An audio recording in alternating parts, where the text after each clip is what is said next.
everybody, this is Terence Higgins, and we're in New Orleans at the beautiful Esplanade Studios. We're working on a sound library for Toontrack, and I'm so looking forward to it.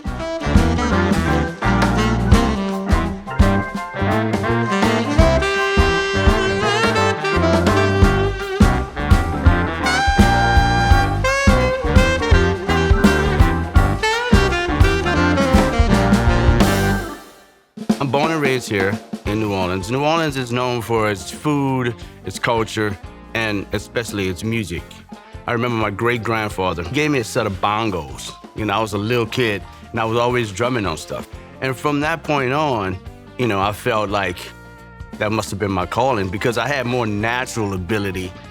And I think it was just from the culture, being around, you know, the Mardi Gras Indians and the second line culture here in New Orleans. So all of that seeped into me as a kid growing up.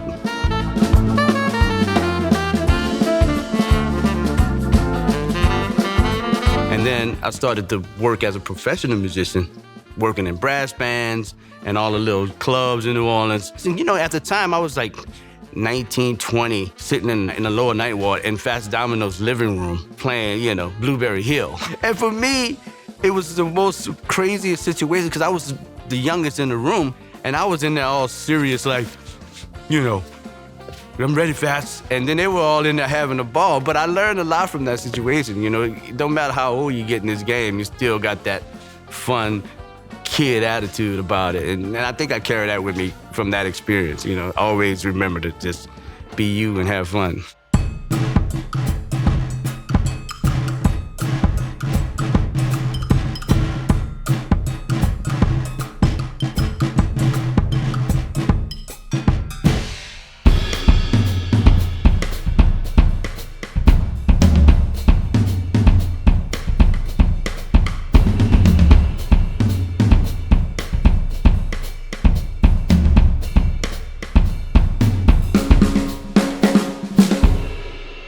Traditionally, the drummers in New Orleans all played in marching bands or brass bands. They meld the styles of the European classical with the New Orleans jazz tradition at that time. But instead of playing like the military, straight, you know, European tinged street rhythms, the drummers of New Orleans all added the syncopation, which lends itself to what we know as the second line, or street beats. Instead of going chop, chop, chop, the drummers in New Orleans would go chop, chop, chop, chop, boom,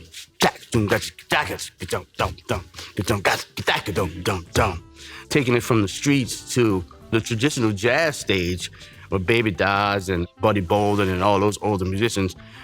They started incorporating that marching thing onto the stage. So then they added the snare drum with the big bass drum with a beater. So it was, you know, it was really interesting to incorporate the real instruments that they used, you know, during that time.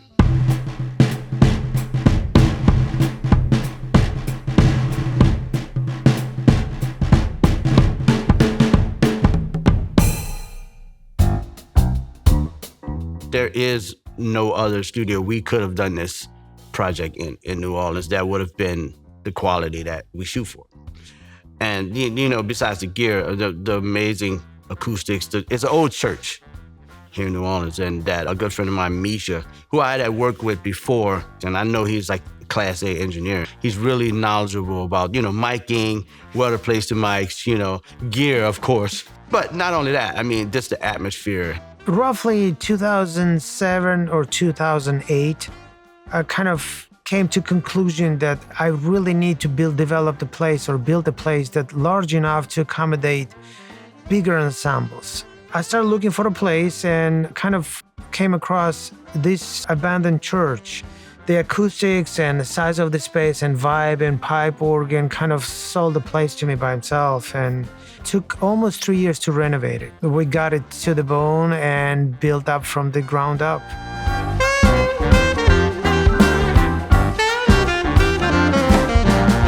Originally, the decay in the room was too big. So it was just slowly we start tuning the room down, padding it. Started with the clouds, and after that, all the acoustics all around the walls.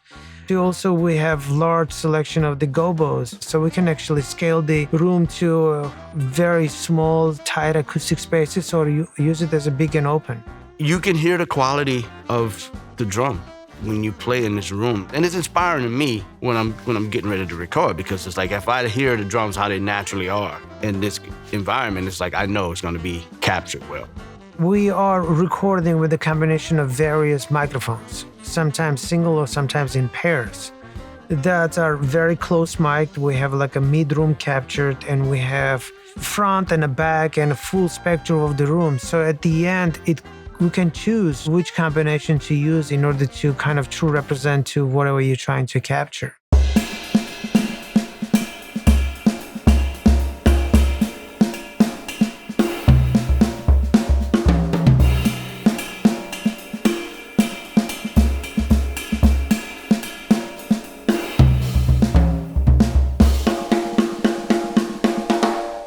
You know, when we started this project, we had kind of a concept about how we want to approach, you know, the recording and what instruments we want to incorporate. So I think naturally we want to do the modern stuff, which is my zone or my lane, but we also wanted to incorporate some vintage instruments, some vintage kits. We were calling around, and then I think we discovered that the Jazz Museum here in New Orleans, they have an exhibit called Drumsville, but the director had a kit from, I think it was the 1920s, that we were able to salvage, and he was kind enough to relinquish it. Hey, man. How you doing?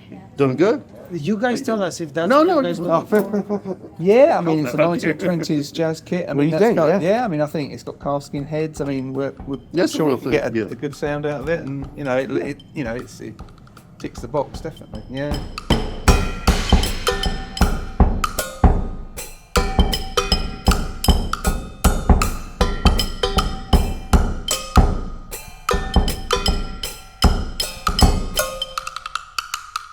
So I went to New York to do a show in the middle of the session, and then coincidentally, Ben Jaffe is on the gig, right? With the big sousaphone that says Preservation Hall on the bell. And I was like, oh, Ben, man, I meant to call you this week about maybe getting a kit from the hall that we could use for this sound library. And he was like, oh man, no worries.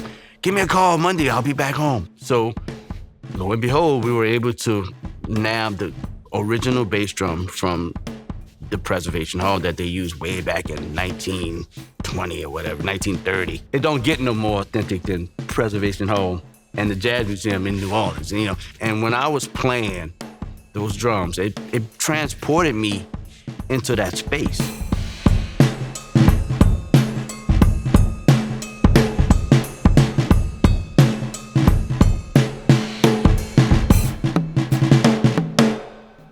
Aside from using those really old drums, you know, we managed to find a little bit more modern vintage drums that we actually incorporated, which was conducive to a different time in New Orleans music and like the R&B, Fats Domino, rock and roll era, you know, that, and then even up into like the Meters funk and Neville Brothers funk from that era.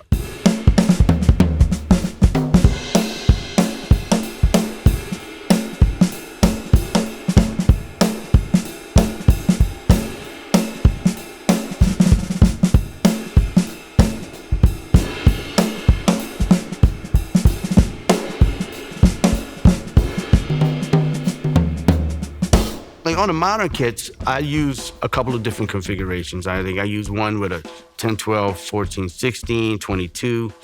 And then the side snares, I've always liked a big fat snare. I have to have the main snare could have a range, a dynamic range from tight to medium tight, but the side snare is either a big fat snare or it's tuned to like a marching side snare.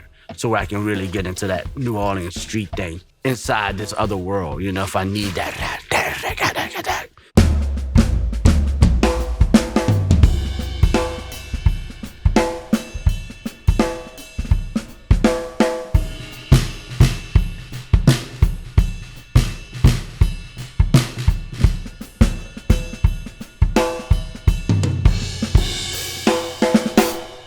And percussion, you know, like the metal, I call it the clink factor, because I always like to have different sounding pieces of metal that I like to incorporate when I'm playing, especially like boogaloo or some sophisticated jazz second line, Idris Muhammad style.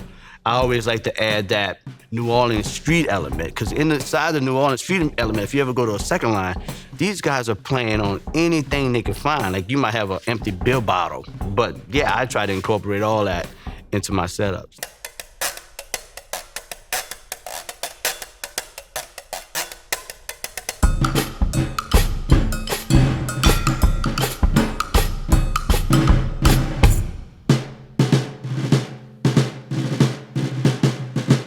So anybody who attempts to make another Toontrack sample library, make sure you guys have lots of coffee. Well, I hope that anybody who uses the sample library can really appreciate the unique aspect of it, which is not only have these 1920s drums or 30s or 50s or 60s, whatever we used it, but also how we recorded and how specifically Terence played those drums. So I don't think that is possible to do anywhere else but in New Orleans. And hopefully they'll appreciate it. Hopefully they get kick out of it, they use it, and I'm excited to hear the final end result as well. To sum it up, man, this project, I was looking forward to it, but the experience, man, the team came in, it was wonderful, they're all nice guys. And it made it easy because we were all able to relax. And I felt like I worked with these cats before in another situation because I think we were on the same page from discussing, some things prior. And then there was the element of surprise. It was almost like a reality show, the way things were happening with finding the old drums and taking trips to Press Hall and the Jazz Museum to retrieve the instruments. And then, the sampling process is another thing, That's a bit of work, you gotta work. But as painstaking as it is, it was really worth the effort that we all put in. And it was like everybody was into details. We helped each other through. So it was really adventurous for me as a drummer to explore those avenues inside that New Orleans context. I would love to do more of this stuff. So if anything come up, call me. But it was really a great experience, man. I can't say enough. Thank you.